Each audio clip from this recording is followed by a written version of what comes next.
Почитувани гледачи, добро вечер и добро дојдовте во новото издание на ТВ Ординација. Со мене вечерва за прв пат е доцент доктор Александар Сандевски. Докторе, добро вечер и добро ни дојдовте. Добре, најдов.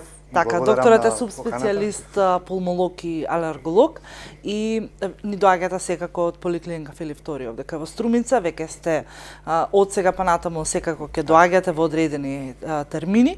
Так. Гледачите за тоа дополнително ќе можат да се информираат на телефонските броеви на поликлиника Филип Втори овде во Струмица. Докторе, кажете ми, задоцни пролетта, но алергиите остануваат, алергии имавме и во текот на зимата, па претпоставувам дека еден од најчестите проблеми со кои што се соочувате и кај помладата и кај повозрастната популација се токму алергиите. Да, точно така, уште еднаш добро вечер. Благодарам на поканата. Точно тоа е тоа. За жал, денешно време, денешниве услови на надворешната средина, како што убаво кажавте, полни се со алергени, не само во оној пролетен или, да речам, доцно пролетен период на времето, како што беше, туку буквално сега алергени има во текот на целата година. Не се само тие оние алергени од органско, туку и од неорганско потекло. Точно огромен проблем е и за жал се повеќе и повеќе ќе се соочуваме со тој проблем на алергиите. Така да превенција е тешка затоа што ги има особено овие респираторни алергени кои што се, нели, ги внесуваме со дишењето, меѓутоа познати на сите ни се и алергените од други причинители, значи од животни, од храна и така натаму, и се повеќе индустриско загадување придонесува за појава на такви алергии. Така, кои се оние најчестите сепак кои што се издвојуваат? Се зависи од поднебјето. Од една страна, за сега, ние сме се уште во поднебје каде што природата нели ни дала многу. Така. Поделбата на алергените нема сега да ја кажуваме каква е што, во принцип се органски, неоргански. Органски се најчесто во нашето поднебје од разни полени, се зависи од местоположбата каде што е, значи полени од дрва, од треви, разни од цветови и така натаму. Оние класични алергени од влакна од маче, куче, други животни, дерматофагоидесите што се, нели, во последно време доста актуелни во постелнината, алергени на домашна прашина, неоргански алергени, нели, алергија на буквално на изгорени работи и така натаму и така натаму. Значи алергени многу. Така. Сепак се претпоставувам даваат симптоматологија која што неретко мислам, не е ова сувреда кон матичните лекари, не веднаш знаат пациентите да ги упатат на пулмолог и тука веќе се создава проблем. Така. Значи не се матичните лекари, значи не е ни лекарот, нити медицината како таква причина за доцното откривање. Најмалку, многу пати малку се мисли на сето тоа, затоа што тие симптоми што ги имаме како алергични на нешто, кога ќе кажеме, се многу пати неспецифични.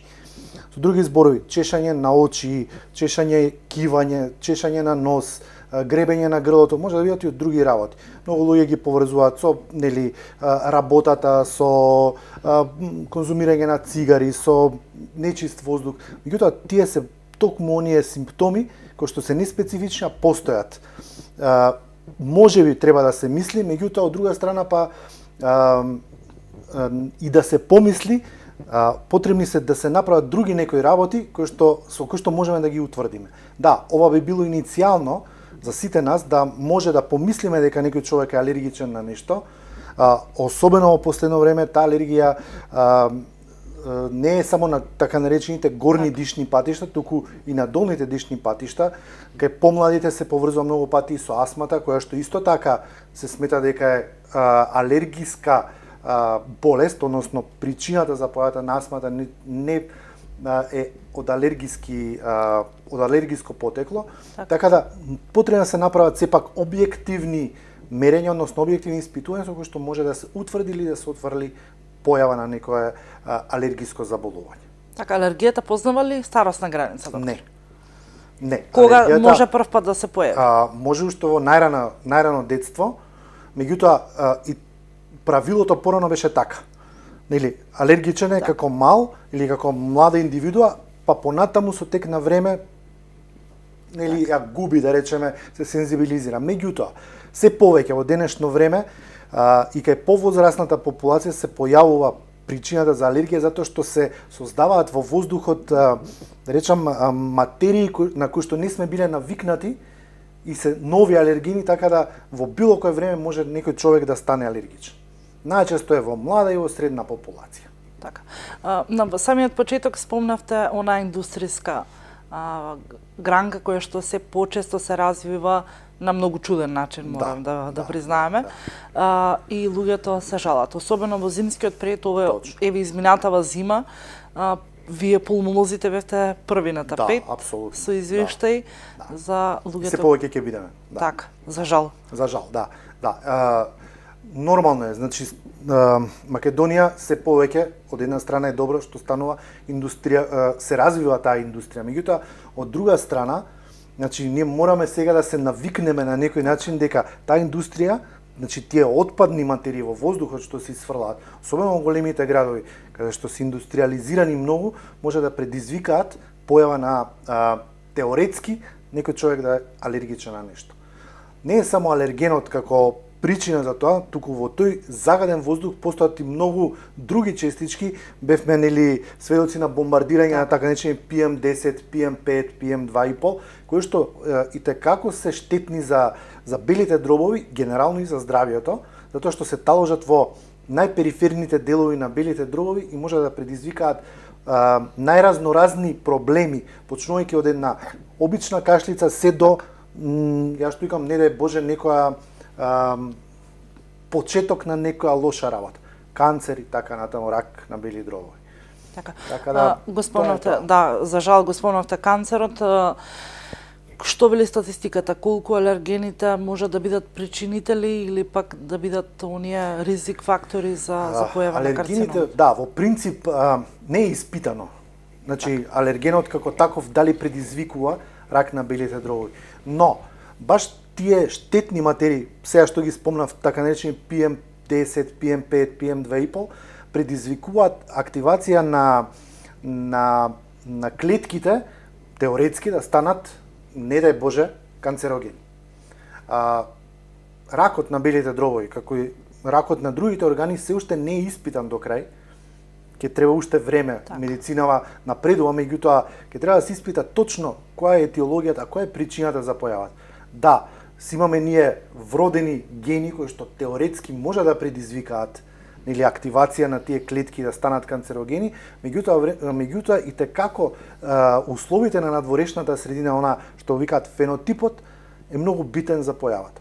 Има луѓе кои што, пример, никогаш во животот не конзумирале цигари, кои што се едни од ризик факторите, па заболуваат од рак. Има ретко луѓе кои што конзумираат цигари, па немаат рак.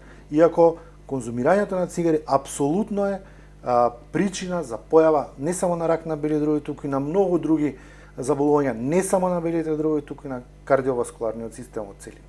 Така да тоа е тоа. Така, што вели статистиката, еве, зголемените PM10 честички во изминатите неколку години ни дава извештаи по медиумите дека имаме изголемен број на пациенти со карцином. Има, точно, значи за жал ракот на бели дробови е еден од водечките, заедно со хроничната обструктивна белодробна болест, се еден од водечките причини за заболување и смртност кај населението, не само во светот, туку и регионално во нашава земја, заедно со кардиоваскуларните болести, така да ние се обидуваме да влијаеме, нели, како превенција со разноразни информативни, како во пишаниве медиуми, така и на телевизија, по интернет, да спречиме, односно, колку можеме да ги натераме луѓето да помислат дека и тоа што постои или што го прават, пак и повторам за жал, нека не ми се лудат, пушењето на цигари, работа во многу загадени услови, предизвикува трајни последици, може да предизвикат кај еден човек. Така, и надвор од темата, што ќе кажете за маските кои што стана се поатрактивни минатата зима? Така. Се си има своја причини и последица. Така. Многу зависи кои маски. обичните хируршки маски е докажано дека не штитат од инхалирање на честици од надворешната средина. Одлични се во сезона на грип, кај човек кој што е веќе болен, да не предизвика или да го намали своето ширење, односно да ги зарази другите. Што се однесува до оние други маски кои што добро диктуваат, така наречени маски со тие 95 и така натаму што ги има филтри, тие се добри, меѓутоа проблемот е што долго време не можете да ги носите. Сепак чувството на дишењето е отежнато. Така. Не сме ние направени како организми, како луѓе да нешто ни стои на нас. Добри се за заштита, меѓутоа уште подобро би било да постојат, пример, филтри, да постојат има, меѓутоа тие редовно да се сервисираат и индустријата да дојде на некој ниво во кое што едноставно тоа што го дишеме ќе биде со многу малку PM честици или ослободено од PM честички. Тоа би било најдобриот начин како еден човек да ајде да речам диша слободно. Така. Докторе, јас ви благодарам што одвоивте време. Благодарам и вас. Еве начинавме теми кои што секако ќе работиме во периодот што следува пред нас. На почетокот кажав дека вие континуирано веќе од ќе доаѓате во поликлиника Филип Вториов дека во Струмица, сите оние пациенти кои што ќе сакат да стапат во контакт со докторот, ќе можете да се обратите на телефонските броеви кои што вам ви се добро познати и ќе можете да се сретнете со докторот, секако. Ви благодарам уште еднаш, па се надевам дека наредната тема ќе го задржиме повторно вниманието на гледачите. Ви благодарам. А со вас, почитувани гледачи, се гледаме во наредната среда со нова тема и секако нов гостин.